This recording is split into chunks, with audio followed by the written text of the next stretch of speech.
Okay, so good evening, everyone. Just some few reminders. So again, for those who just came here or um, just came for a while sa ato ang Google Meet room. So our midterm exam again will be scheduled next week, same day as our regular class and also same time. So probably nasa mga at least 6 p.m. 5:30 to 6 p.m. ang pag-start sa exam. I will still meet you online just as usual. I will still meet you online for just a short while to give some instructions on how to answer the exam, where to access it. And then also after the announcement, I will then dismiss you so that you can start answering the midterm exam.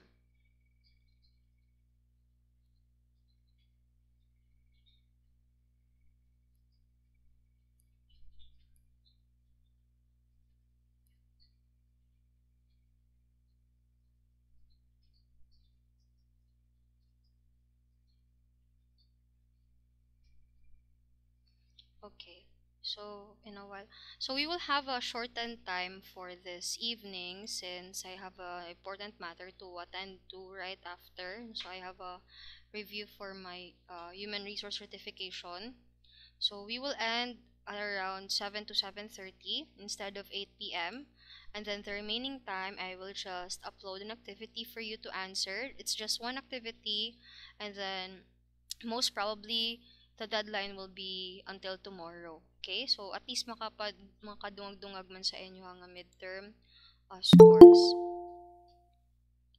So you will answer that one in the Google form so that hindi na mo mag-attach files, hindi na mo mag-attach screenshots, automatic na siya sa Google form just like how we used to in our exams. Ito na lang mo ka mo mag-answer. Wait lang kid for a while. I will try to open my presentation first. So we are now going to discuss the economics of travel. Now I will also introduce to you the tourism multiplier, but before that I will also show you a video for you to easily understand and grasp the idea of economics in travel, because it's a very broad topic. It's different from the previous topics that we usually have. So just wait for a while. Let me just share my screen. Kuan mga kanang na sa SC4 Rider ko nag-chat. Nya gakuan pa siya. Yan ang agtuon. Kanapa ko yung 14 minute kuan. Nakoy 14 minute nga pwede ra ko ka.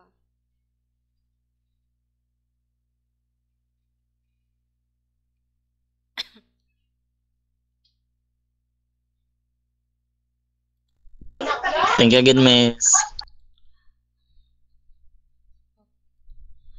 Okay, so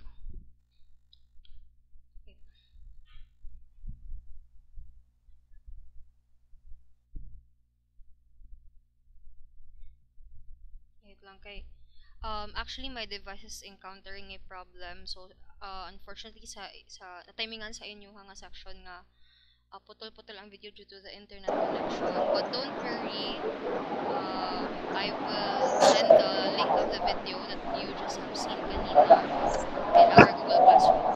Mute sa microphone if you have nothing to say so that hindi siya maka-disturb sa class.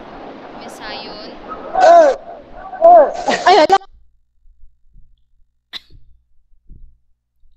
Okay, so Good evening, miss.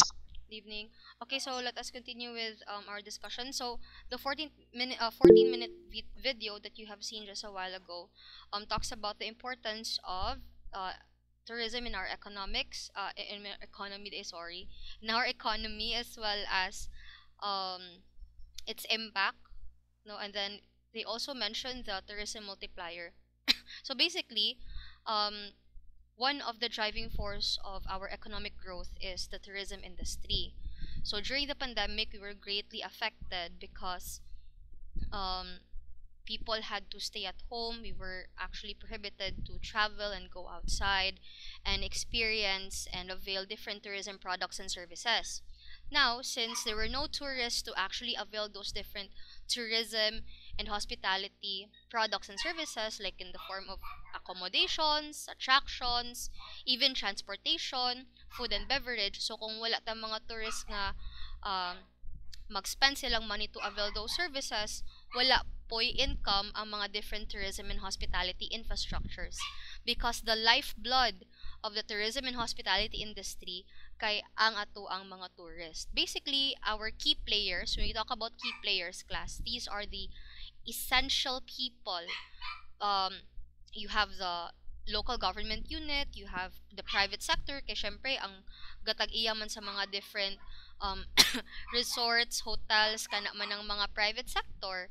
Uh, dili makika mostly makakita og mga resorts nga owned by the government. No, there are actually uh, tourism infrastructures that are funded by the government, but most of the accommodations, hotels, attractions, these are owned by the private sector, mga businessmen, mga conglomerates, no? And then also, um, other than our tourist, public sector, private sector, or you have the different travel intermediaries in the form of the tour operators. No, we already defined the difference between the tour operator and travel agent in the previous chapters, but you know, in the history of tourism and hospitality. So basically, we cannot live without the tourist because not only that it is one of our lifeblood, but at the same time, si tourist naton are not only the key players, no, but our lifeblood and the reason why we thrive, no, our industry, ang tourism industry, ga-thrive siya. When we say thrive, successful siya, still operating. So pag pandemic, medyo greatly affected ta, nag-halt ato ang mga operations. Not only that, no, um, many people lost their jobs, no, because due to the pandemic. So basically daghan kig na-employ na, especially sa Boracay gani, nagkato ang mga co-teacher sa Boracay during our educational tour, no, mostly ang naa dira mga OJTs, daghan kaayo mga empleyado kay syempre there is an influx of tourists. So when there are a lot of tourists, daghan pod og jobs nga ma-generate, income generating pod ang mga tourists because they spend money on different tourism products and services. And dira po nato siya inject ang tourism multiplier, which I will illustrate later on. Actually, it was mentioned in the video, ang tourism multiplier, kaso gautod-utod lang siya, no, because of the poor internet connection. So when you talk about the tourism multiplier, kung ikaw lang as a tourist, when you spend your money to dine at a restaurant, let's say have breakfast, nagpay kag money to buy an omelette and a freshly squeezed juice, kay mo na siya ang imuhang breakfast, no? And let's say you are a foreigner and nag-spend ka og money, no, sa Philippines just to eat breakfast at this restaurant. Wala ka kabalo ang kana ang imuhang gispend nga money at that restaurant.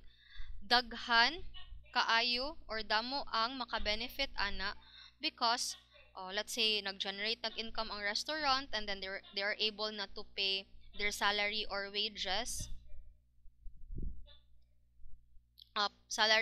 sa ilahang employees. So ilang employees nga naay salary na sweldoan because nag-serve silang mga guest nga nagkaon sa restaurant, maka-earn pod sila og salary. Ang ilang salary pwede nila na ipalit og ilahang kinahanglanon like food, send their kids to school. So syempre ang grocery store, ang market, even ang school kung diin gina paskwela ni restaurant employee ang iyahang bata, no, maka-benefit pod sila because the salary nga ginaspend ni restaurant employee kay ginaspend nila to buy food, to send their kids to school, and ang katong eskwelahan, ang market, maka-earn pod sila og income. Okay, labi na kung private institution niya gipaskwela iyahang bata, no. So mo na siya ang tourism multiplier kana ganing murag there is a ripple effect, no. Ang imuhang money, ikaw as a tourist, wala ka kabalo nga it actually impacts a lot of people.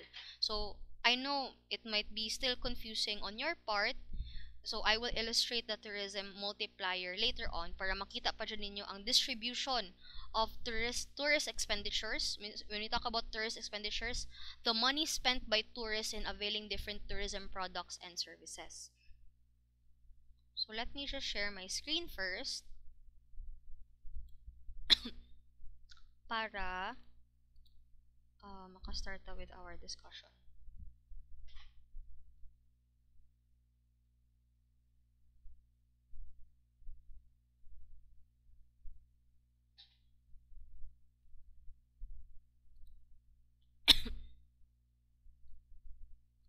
Sorry, no flu season jud subong no. So tendency may mag-cough jud from time to time.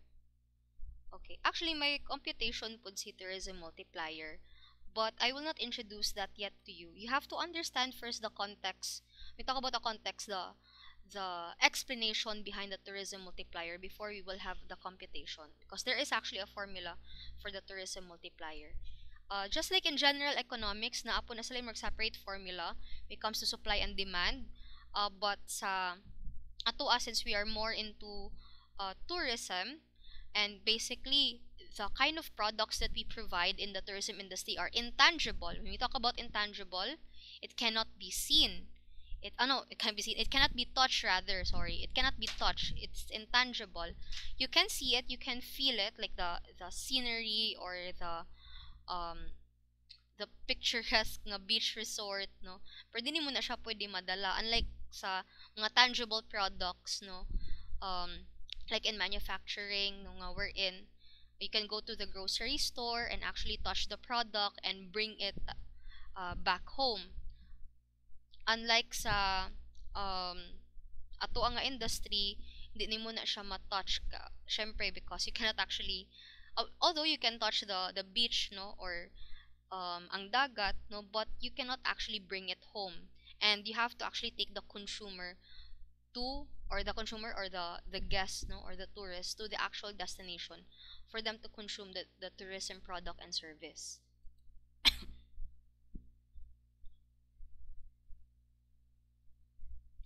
So actually this is a typo error. We are now in chapter 5. Chapter 4 is the psychology of travel. So chapter 5 is the economics of tourism and hospitality. So tourism's economic impacts are touted by the industry for a variety of reasons. Claim of tourism's economic significance give the industry greater respect among the business community, public officials, and the public in general. This often translates into decisions that are favorable to tourism and hospitality industry. And again, just like what I've said, main driving force of economic growth on tourism industry, because it can generate a lot of jobs. It can encourage people to actually spend their money in our destination.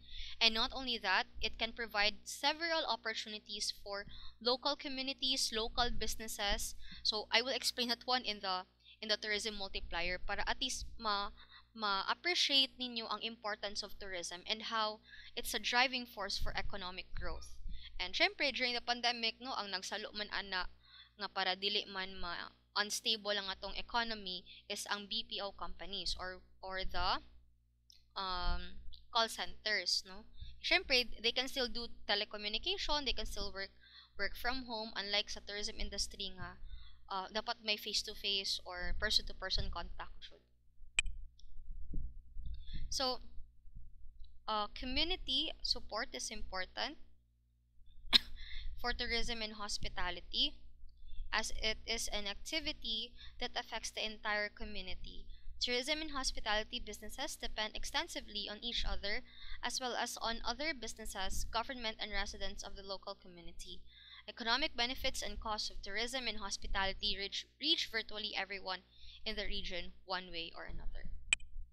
Now, at the end of this lesson, no, that's actually just a introductory statement. So at the end of this lesson, you will be able or you're expected, no, to explain, not actually explain na kayo basin ma-confuse mo ba nga ansiran ni ang learning outcomes. You're not actually going to answer it, but at least at the end of this lesson, once you're able to understand na the lesson, By yourself, you'll be able not to explain the role of tourism and hospitality in economic development. You'll be able to analyze the economic impact of tourism and hospitality on a destination area, and you'll be able to differentiate the direct effects from the secondary effects of tourist expenditures on the economy of the host area, and to elucidate the meaning of tourism multiplier and its effect on the economy of the host country, and also to describe the undesirable effects of the economic aspects of tourism and hospitality, and to identify the strategies which can maximize the economic effects of tourism and hospitality. Now, let us start with the role of tourism and hospitality in economic development. So actually, may iban nga mga countries class nga ang ilang main source of economic growth could be like agriculture, or could be like the export industry nga mag-export sila mga local products nila and services to other countries. So others, no, they would tend to lean on tourism and hospitality. So why? Because nakita nila nga there are so many people right now that have disposable income, especially for first world countries, and they've also noticed that a lot of people these days, ang trend subong is they tend to travel a lot, and other countries would take this as an advantage nga. Since people are traveling a lot, let us try to develop our country, develop its natural resources, and make it into a tourism destination so that other people who have disposable income, meaning extra money, can decide to travel to our own country and spend their money in our country.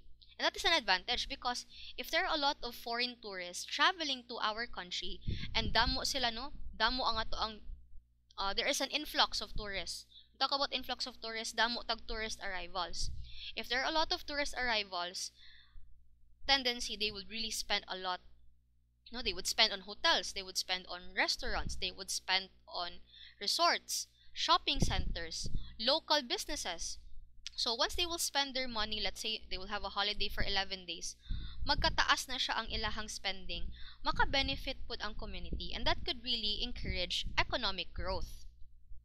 So, muna ang reasons why they would choose tourism and hospitality as their alternative, no, to help economic growth. And again, not only kato siya kung ipang mention, no, there are so many reasons. Like what I've said, there is a continuous demand for international travel in developed countries. When you talk about developed countries, these are first world countries that has high-paying salaries, no? Di man ta matawag diri sa Philippines nga first world country kay we barely survive day by day.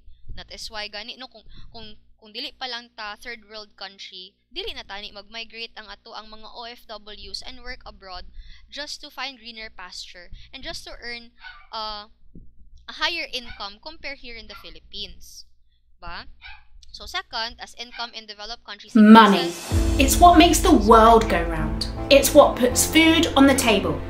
And it's what pays the bills. There is no disputing that travel and tourism can sorry, nagplay ang video kalit sa akong YouTube, so I had to exit it.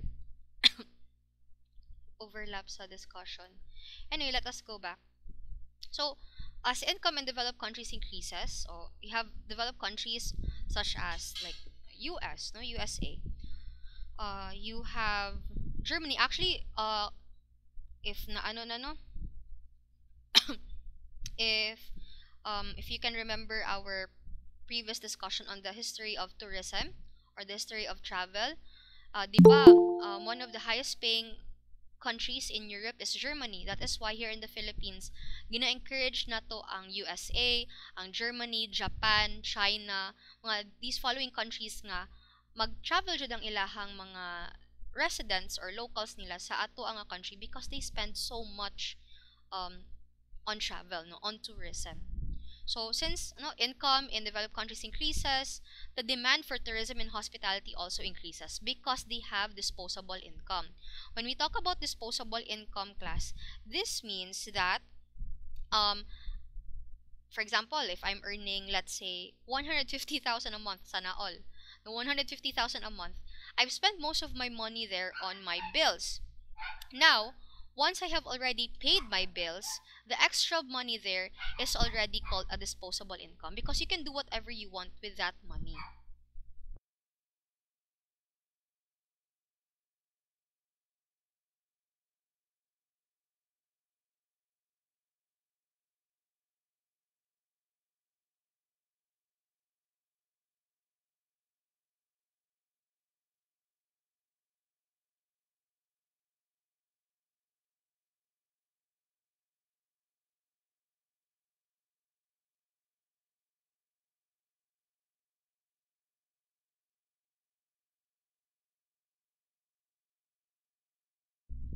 Okay, so sorry for that gamay lang ako pause.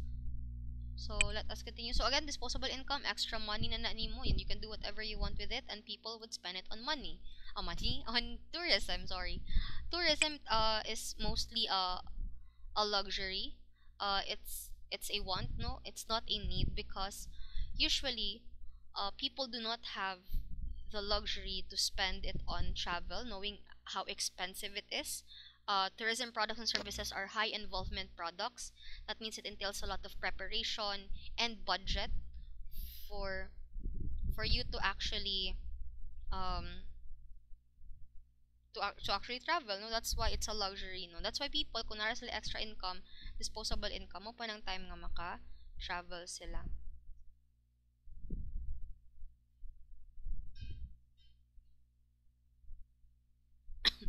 So the Organization for Economic Cooperation and Development, or OECD, has concluded that tourism and hospitality provides a major opportunity for growth to countries that are at the intermediate stage of economic development and require more foreign exchange earnings.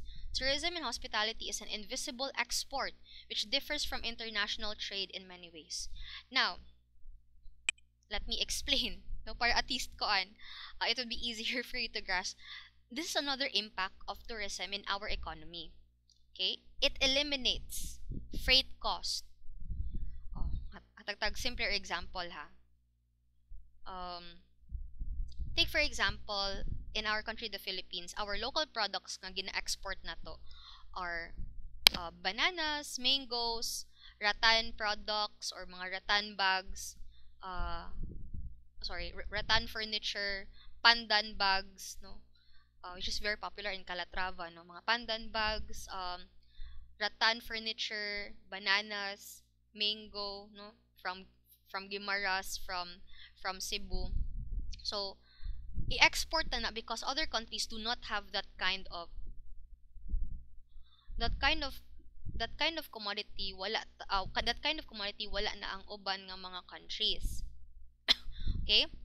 So, since wala man na ang uban mga countries ana nga commodity, so ga-export ta para maka-experience pod sila no what it's like to eat like mango from the Philippines or rattan furniture.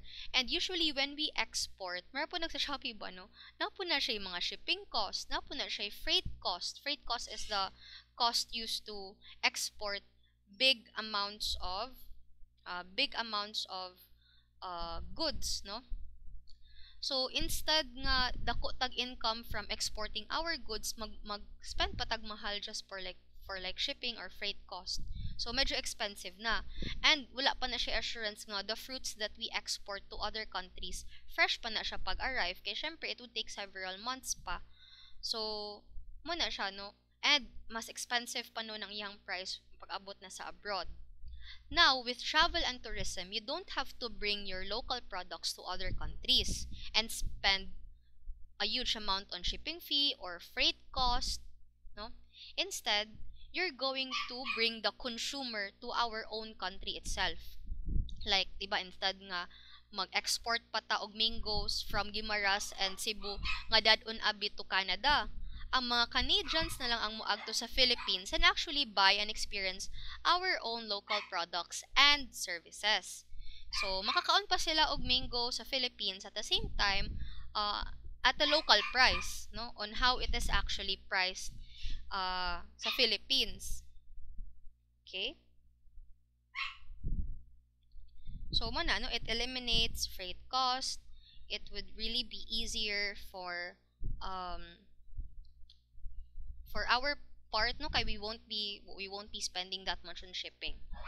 In tourism and hospitality, the consumer collects the product from the exporting country, thereby eliminating the freight cost for the exporter. So wala na tay freight cost kay syempre ang mga tourist na lang man atong dadon diri sa Philippines. Except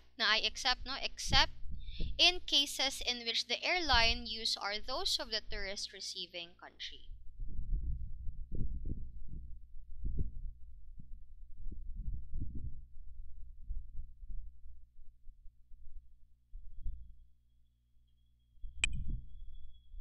Okay, so let us continue.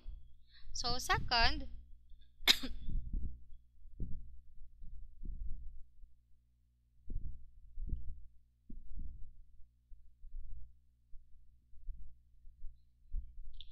the demand for pleasure travel is largely dependent on non-economic factors such as local disturbances, political unrest, and changes in the fashionability of resorts countries created mostly by media coverage.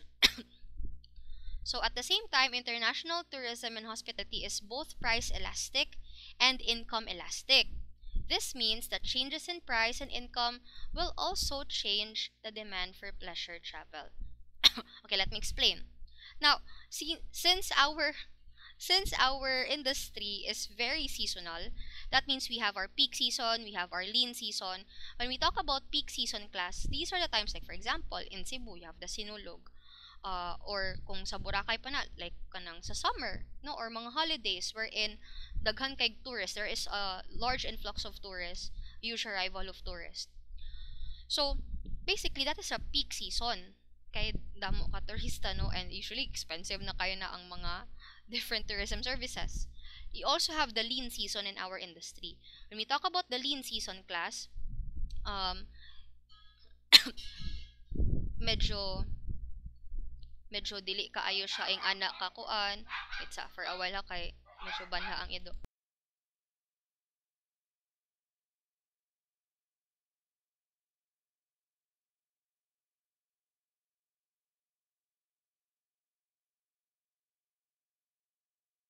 Okay, so sorry kay medyo banha ang ido, no. Ako sang gipakuan. So again, no, we have the lean season in our industry other than the peak season. Si lean season class, wala kaayo turista. Tendency nila, no, is cheaper ang price kay syempre medyo mingaw, no. Mo ni mga times nga school days, mga ting klase, no, ting trabaho. So medyo, I don't know if you can understand the word mingaw, but wala kaayo siya yung mga tourist, no, nga mag-avail sa different tourism services. That's why it's price elastic and income elastic. Why?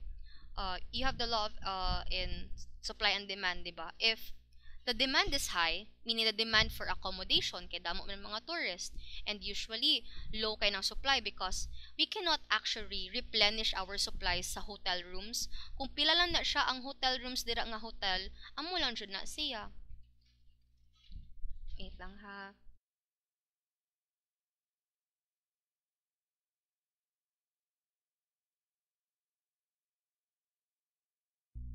So for example, 10 lang na siya ka hotel rooms. 10 lang jud na siya, hindi na siya mag-increase, not unless if mag-construct pa mo og new rooms, di ba? So mo na siya class nga ang supply jud, no, especially kung mo na fully booked, like here in San Carlos City, no, during the Pinta Flores Festival, fully booked jud na siya ang mga inns diri, ang mga hotels, because damo man, or there is a huge influx of tourists. Damo man tourists nga magpartake sa mga different festivities sa amo ang Pinta Flores Festival. Now, again, the demand is high, kay damo man mangita accommodation, but the supply is low. Mao na siya nga ang prices will go up.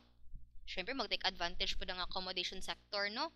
The prices will go up kay taas ang demand, but the supply is low. Now, during lean season, ting trabaho, wala siya, wala wala holiday or dili siya summer.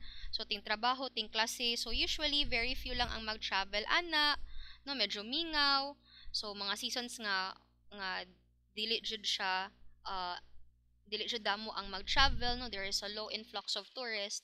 So mo na siya ang lean season. So ang demand is very low. But the supply kay damo, no? The supply is high because let's say ang sa 10 rooms, no, dili siya ma-fully book kay within a day or within a week duha lang ang ma-occupy. So may surplus ka of 8 rooms nga wala gina-occupy pero gina-maintain mo na siya every day. So medyo lugi ka on that part, no? So that is the lean season. The supply is high but the demand is low. Therefore, ang price is also mo lower. Okay, para at least, no, pa-encourage lang sa iban nga magpili sa accommodation facility kay tungod sa iyang low prices. Hindi na sila mamawi kung tig peak season na. Muna siya class nga elastic ang ato ang price and also the income. Our price will change based on the season because seasonal atong industry, mutaas siya basta peak season, mulo ang price basta lean season. And then it's income elastic as well. Because our income only depends on the sales that we make. Okay, if damo mag-book og rooms, damo mag-avail sa tong services. This means that changes in price and income will also change the demand for pleasure travel.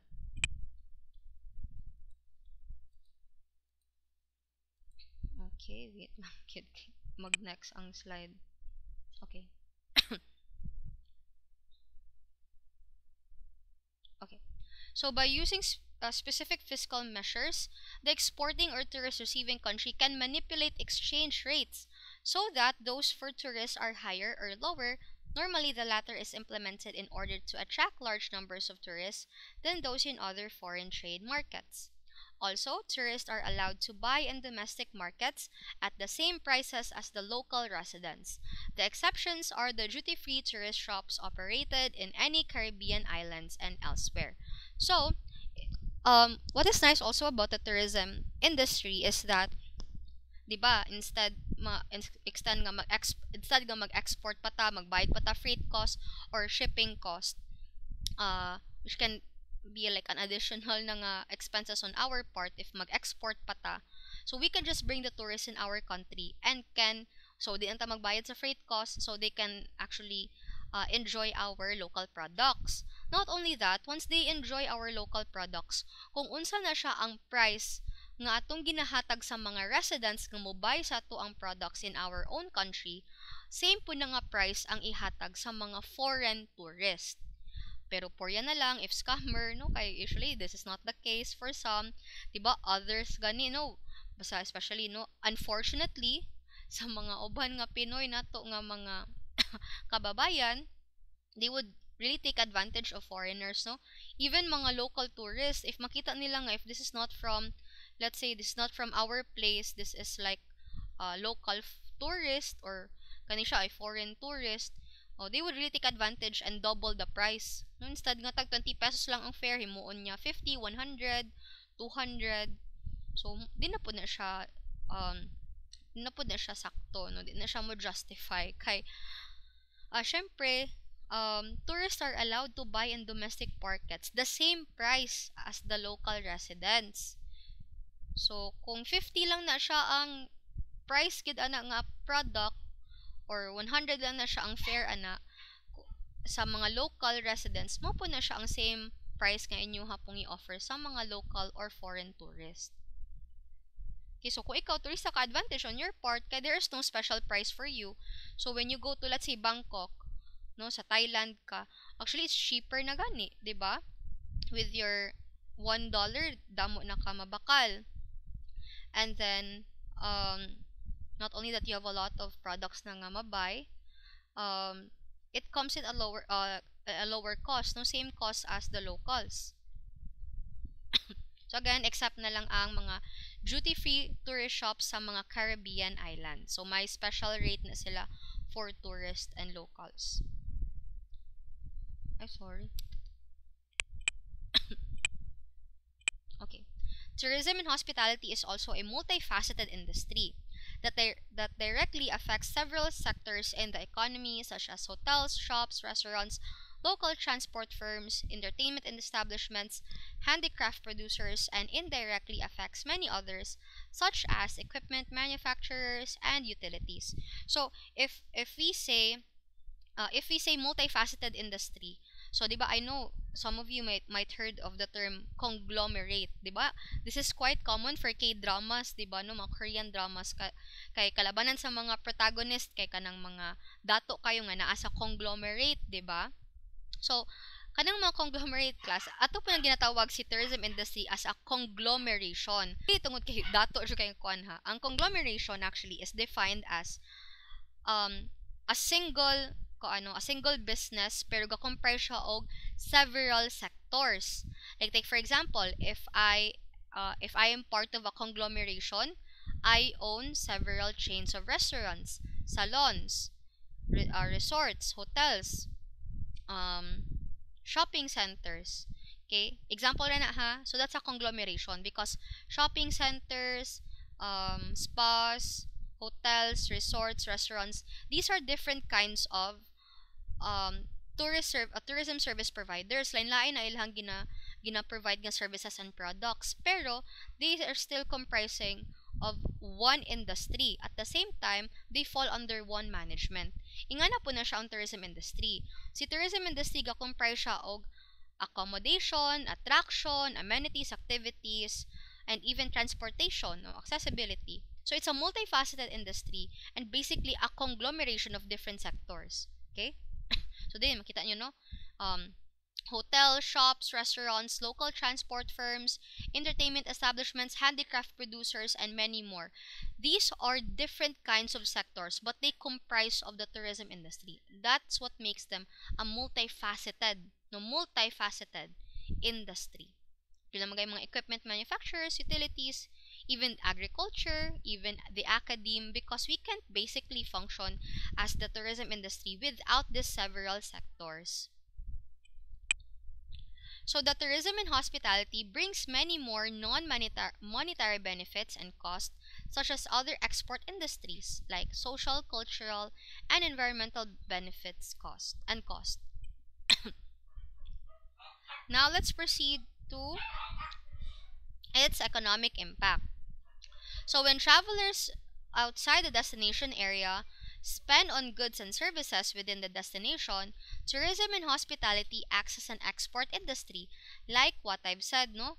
Nahimog export industry si tourism and hospitality because again, they bring revenue from outside sources. So again, like what I've said atong export, no? Instead of exporting local products outside of our country, we are going to bring our consumers in our country para wala tay bayaran nga export cost, wala tay bayaran nga freight cost, nga shipping cost, no? So tourist expenditures also increase the level of economic activity in the host area directly. Again, what are tourist expenditures? These are the money spent, okay? Money spent by the tourists to a certain tourism facility or establishment. Like for example, kung may ara ta tourist arrivals of 500 tourists. Shut tabi. Itong i-compute para at least koan. You can compute with me if you want. Okay. Let's say nakay 500 tourists. So each tourist mag-spend sila around 11,000. So maybe around $140 and then convert it to peso na sa 8 to 11,000. So let's just put it at least 11,000. In one day ha, mag-spend lang ang isa ka tourist og 11,000 just one day. Okay, multiply that by 500 tourists. So na naka 5,500,000 in just one day with 500 tourists. So that's how big the impact of the tourist expenditures, especially if damo ka tourism arrivals. Now, let's say each tourist mag-spend sila around 11,000 pesos per day, and they will extend their stay up to 11 days. So, mag 11,000 ka per day, multiplied by 11 days. So, in 11 days, one tourist will basically spend 121,000. And you multiply it to 500 tourists. basically you will have 60,500,000. Okay? Almost 70 million. So 60 million and a half million, no? 60 million and 500,000 with just 11 days. And kani siya dili siya tingob ha. Syempre ang maka-earn na nga income kay mga restaurants, hotels, souvenir shops, tour and travel agencies, tour guides, even mga local businesses, mga kapihan, no? Di pa ng kapihan ni Aguila ha. Ang kapihan ba, like sa San Carlos, 50 Things Cafe, no? Which existed as old as the city itself. Okay?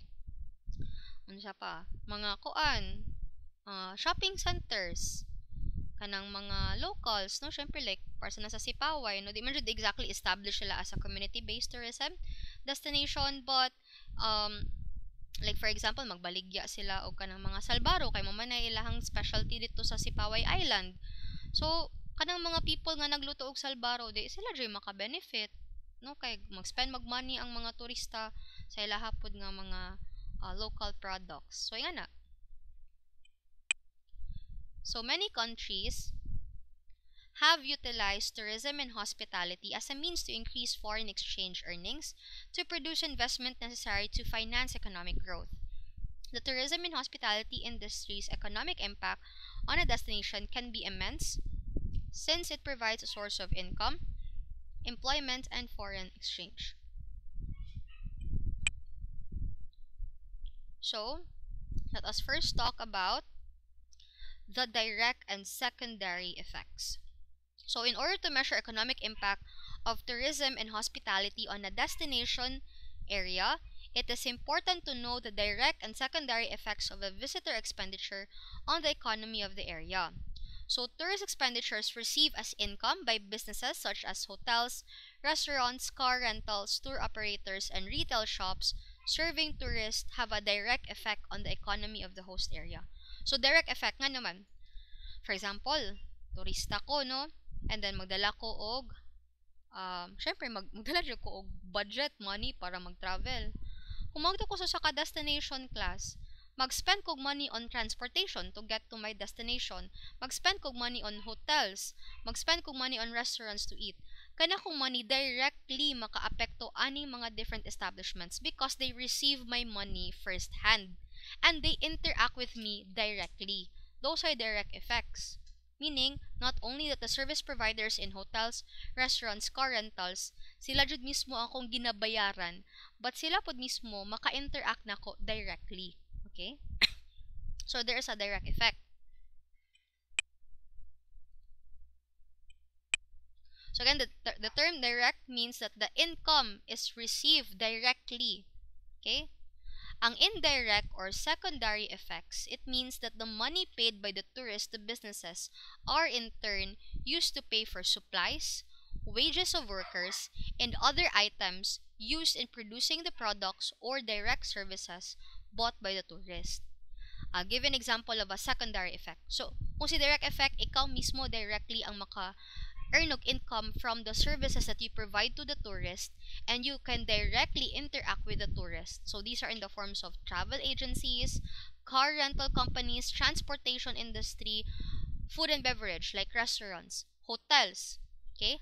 Si indirect on the other hand, so gano indirect sila nga maapektuhan with the tourist expenditures. An example of the indirect or secondary effect are the farmers and fishermen, suppliers, no? Si fisherman o si farmer, dili man sila directly maka-interact with the tourist. Because syempre, igo naman sila tig-supply og food like vegetables and fish dito sa restaurant.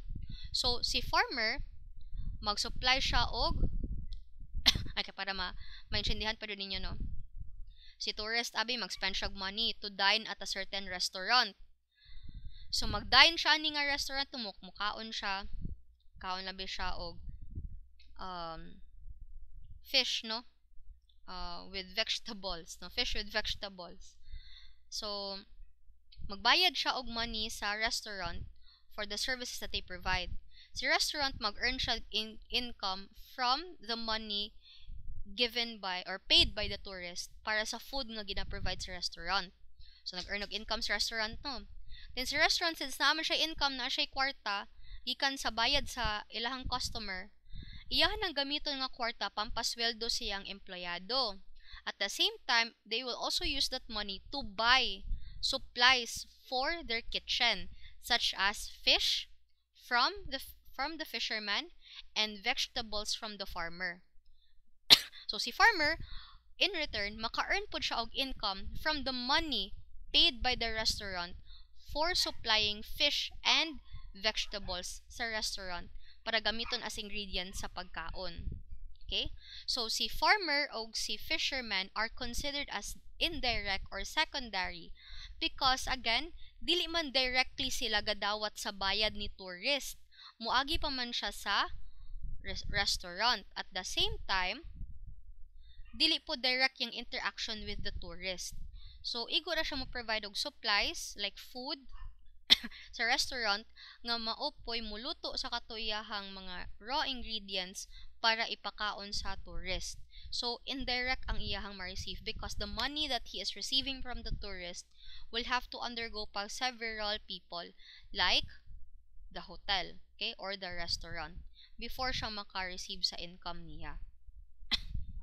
Okay? Mana si farmer indirect or secondary effect ilang ma-feel.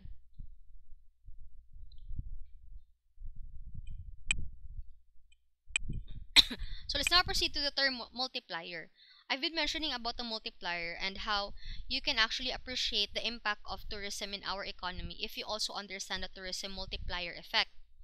So the tourism multiplier is used to describe the total effect, both ang direct and secondary, ang i-describe ni tourism multiplier, of an external source of income introduced to the economy.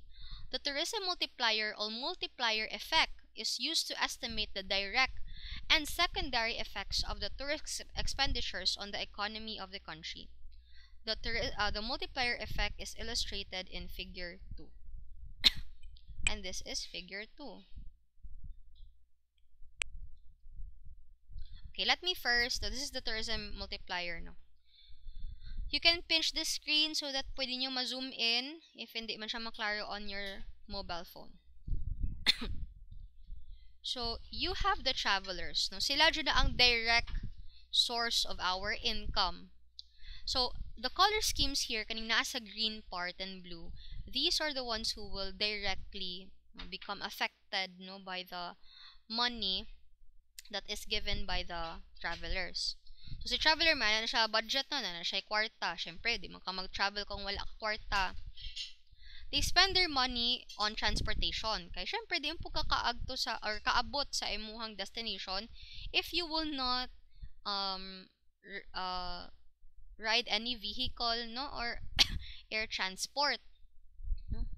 Air, automobile, cruise ship, motor coach, train, RV. So, magbayad na sila money in order to be transported to get to their destination. Reaching your destination, you'll also spend your money as a tourist or traveler for accommodation, like lodging, or food, no, sa restaurant, or simply just do sightseeing, like mag-camping ba ka, maglantaw ba ka concert, agto ba ka sa retail, mag-shopping ka, avail travel agency services, magto kag museum, amusement park, sports arena, or matan ka og convention. So basically, these following sector, they will earn directly and be directly affected by the money paid by the tourist or spent by the tourist. Now, you have here also the workers, no, mga empleyado nga gatrabaho ani mga different sectors sa tourism industry. You have the front office or the receptionist, you have the waiter or butler, chef, ang pilot, ang doorman. So kaning mga people, without them, dili pod na sila dili pod ka function ang kaning mga transportation sector, food and beverage, accommodation sector, sports arena. So you really need these following people, no, to be employed to work in this kani silang mga naa sa kung gikon sa arrow, although di kay siya maklaro no kay white po ng arrow.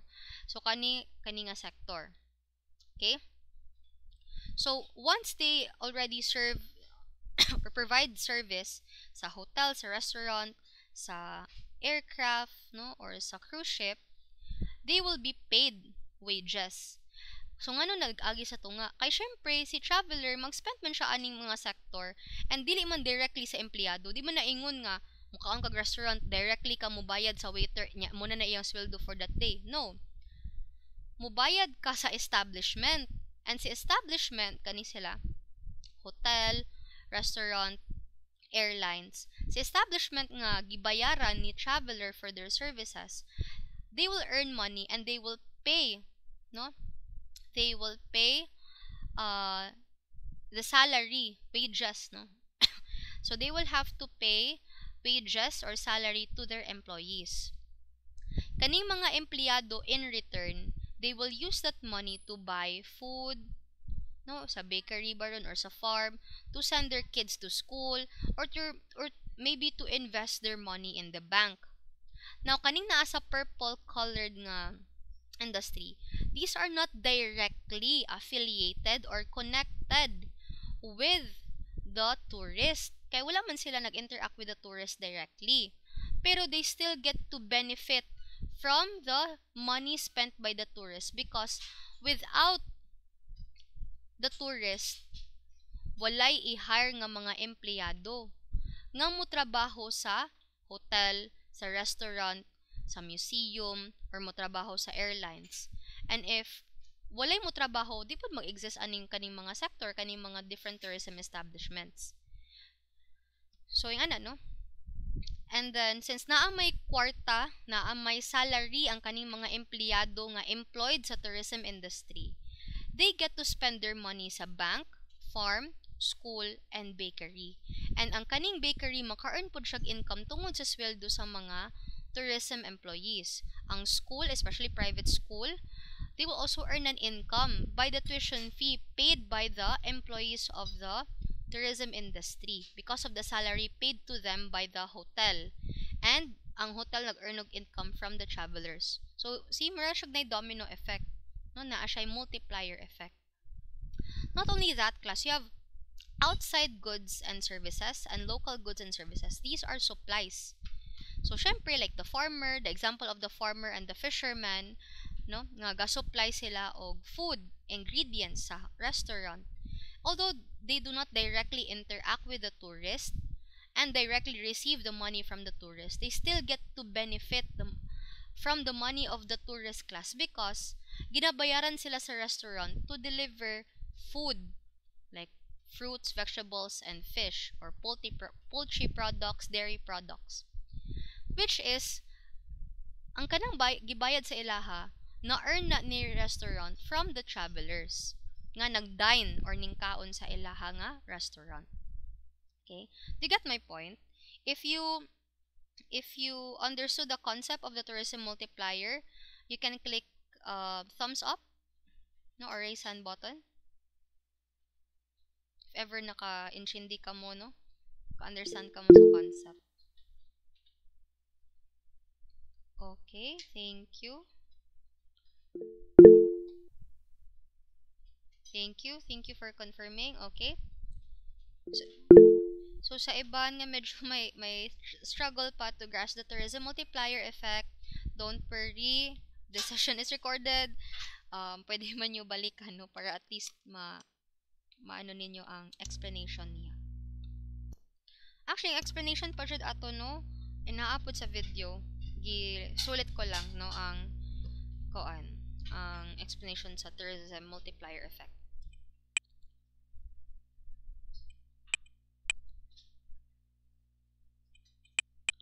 Okay, so a tourist makes an initial expenditure into the destination. This expenditure is received as income by local tour operators, handicraft store owners, hoteliers, and taxi drivers. In the first round of transactions, a hotelier may use some of the money received to buy some supplies, like what I've said, no? Sila may nakadawat sa money, tungod kay nagbayad man ang tourist sa ilaha, so they will receive the first round of money. And then, they will use that to buy supplies like food, no, and even pay the salary of their employees.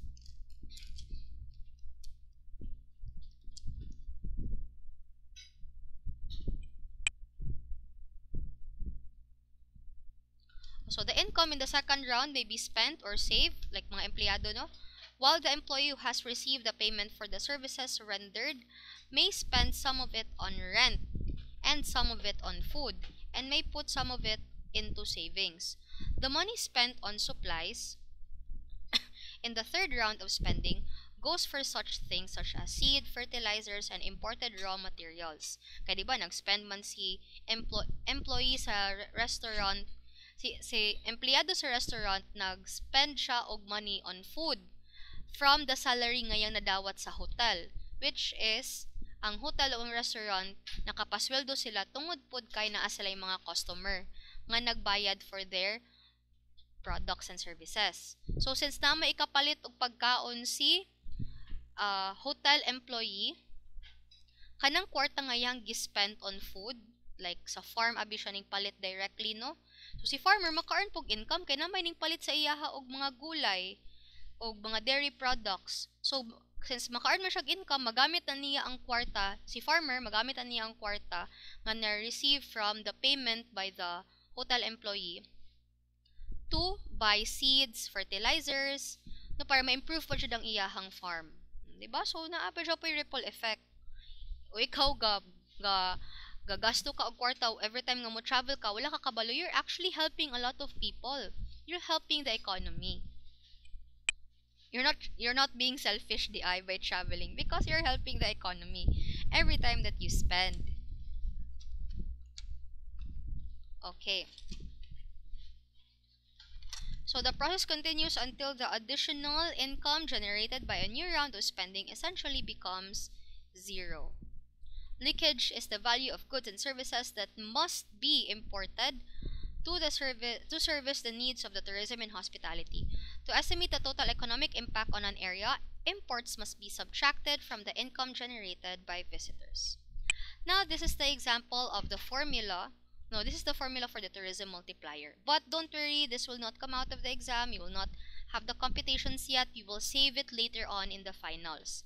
But again, half of our discussion will be part of our midterms exam, especially in the economics of tourism. So K represents the multiplier, Y represents the change in the income generated by E, and E is the change in expenditure, the initial sum of money spent by tourists. Okay, so that is it for now. We will just end our discussion here, and we will continue right after our midterm exam with the introduction of the tourism multiplier formula. Do you have any questions for me before we end our class or have our attendance checking? 1, 2, 3, 4, 5, 5, 4, 3, 2, 1. Since wala naman, we will have our attendance checking. Once I call your name, you can click the raise hand button, or you can unmute your microphone if hindi mo ka-click sa raise hand.